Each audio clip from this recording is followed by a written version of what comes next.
Welcome to the C3 podcast, where conversation connects our community with Angelia Pelham.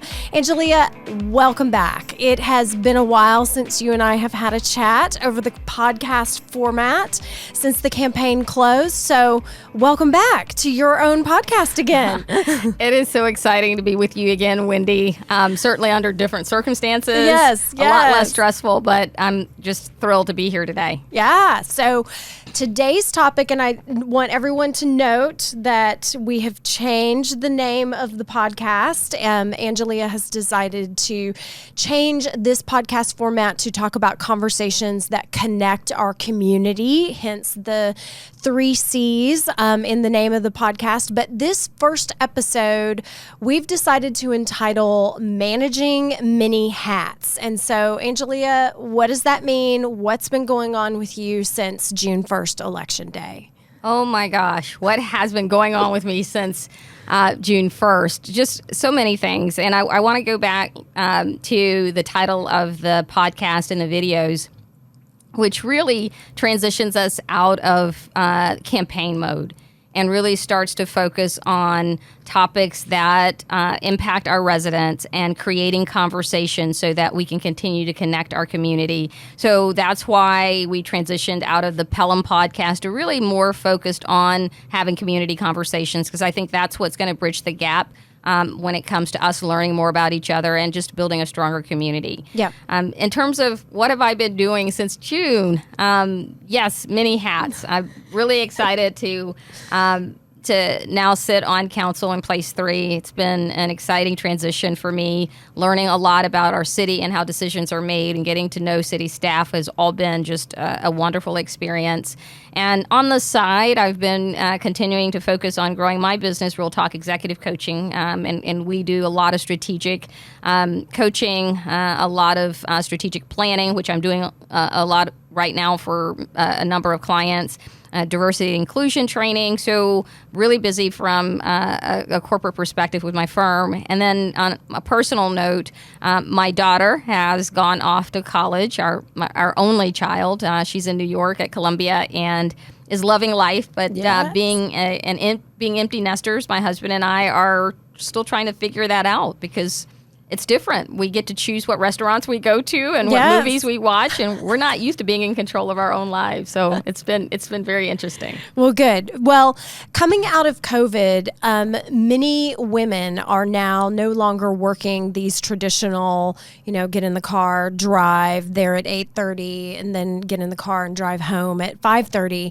They're working from home. So there's no more distinction between this is my work time, this is my home personal activity, hobbies, friends, church, everything Right. else time. So how do you recommend that we, as women, but also as men, regain some of that space in our lives to where we're not feeling like we're constantly taking one hat off and putting another one on? Yeah, I think post-COVID, even more so, has amped up the fluid life of women, and work and family and church and all the things that we do are a lot more fluid, because in many cases we're not having to physically leave the house and leave that defined space and go to another defined space of work. And so it all kind of blends in together. And so for me, I have to make a conscious effort to put on my calendar time for this or time for that. Otherwise, it just will blend and flow together. You'll go from getting up in the morning and maybe putting on whatever your transitional clothing might happen to be, grabbing your coffee, going into your office. And if you're not mindful, you could be in the office all day just because it's comfortable and it's in the house. So I think the first thing is it's a mindset. You have to determine that it's important to put those things on your calendar. And for me, what gets on my calendar tends to get done. Yeah.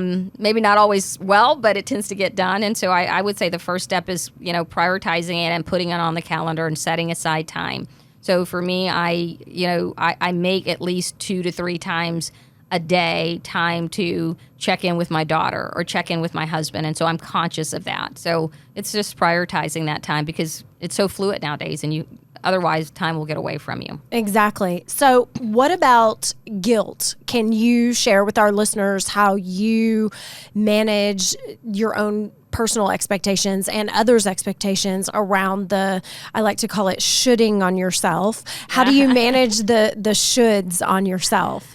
Yeah, I will tell you, I have gotten better with that over the years. Early in my career, when I was on this high of really building my career, I traveled about 60% of the time. My daughter was young, and I had so much guilt. I had this guilt of, am I prioritizing my career over my family and over being a mother? And I just remember days where I would fly out in the morning and I'd go to my daughter's bedroom and stand over her bed while she was sleeping and just cry and then wipe my eyes and go get on my plane. Yeah. And so, I mean, the guilt is real, and it's something that women in many cases have to deal with. But I think at the end of the day, it's a personal decision in terms of what is balance to you. People can preach balance, but balance is different for different people.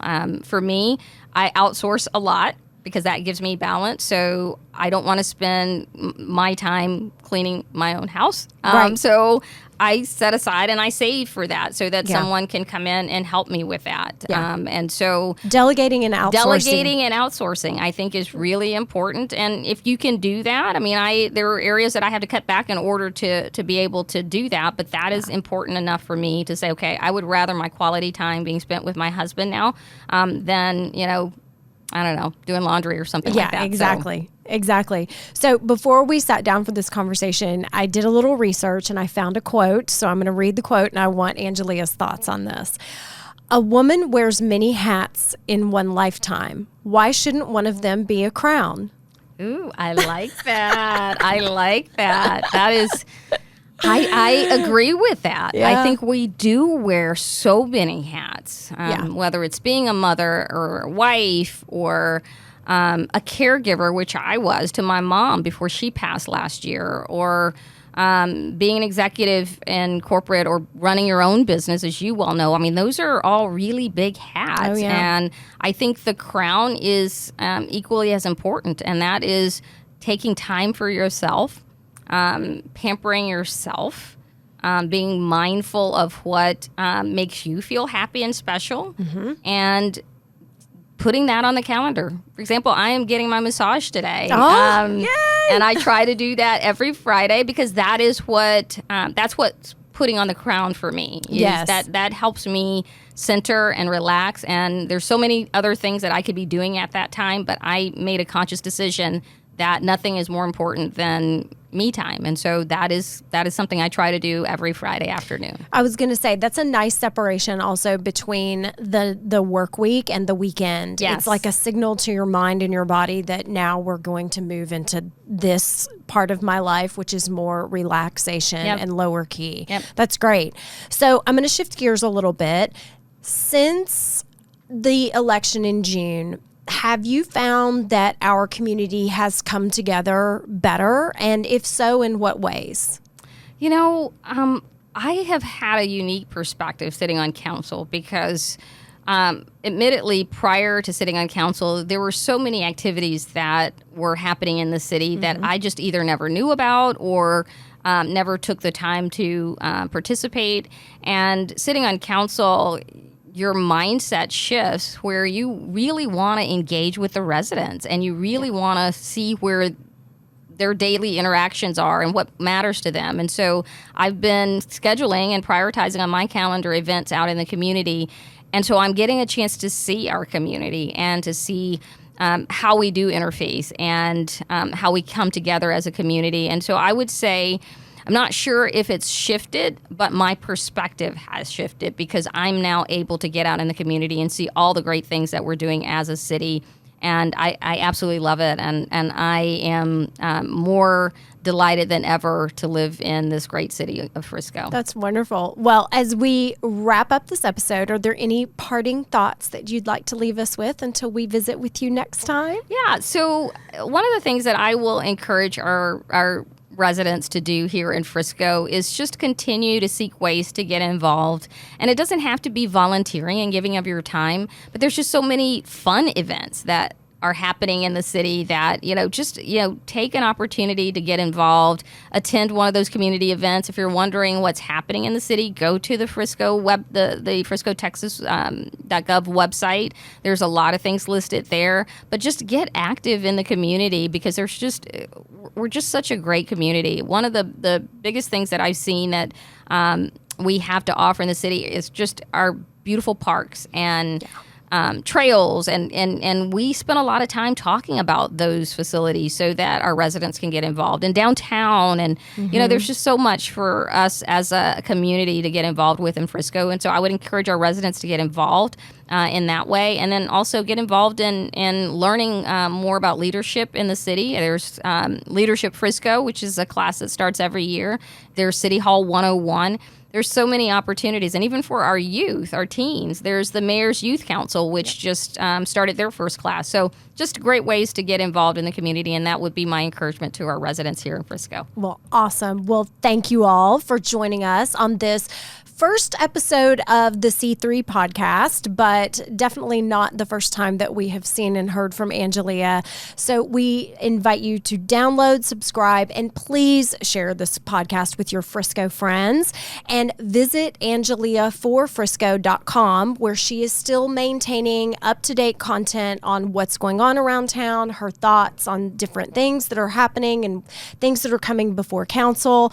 And just stay connected to her because there's everything there where you can subscribe to her email list and stay connected with Angelia.